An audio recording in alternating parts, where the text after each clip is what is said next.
समधि जी के चोनिया कमाल कैले बाए हो। समधि जी के चोनिया कमाल कैले बा। हमरे मड़वा में झाड़ू के काम कैले बा। हमरे मड़वा में झाड़ू के काम कैले बा। समधि जी के चोनिया कमाल कैले बा। हमरे मड़वा में झाड़ू के काम कैले बा।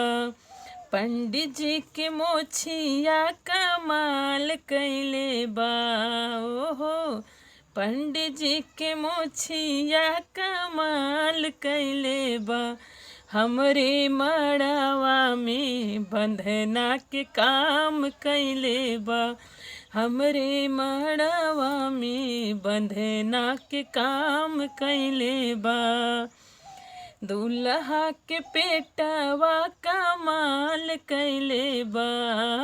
हो दूल्हा के पेटवा कमाल कैले बा।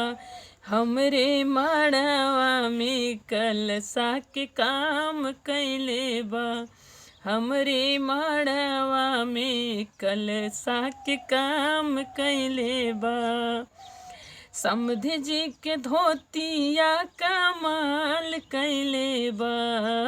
हो समधि जी के धोतिया कमाल कैले बा। हमरे मड़वा में पोछा के काम कैले बा। हमरे मड़वा में पोछा के काम कैले बा। तो दोस्तों था मेरा प्यारा सा मंडप की ग्यारह गीत। आप सबको कैसे लगे कमेंट में ज़रूर बताइएगा। प्लीज़ मेरे चैनल को आगे बढ़ाइएगा और ढेर सारा प्यार दुलार इस वीडियो को दीजिएगा।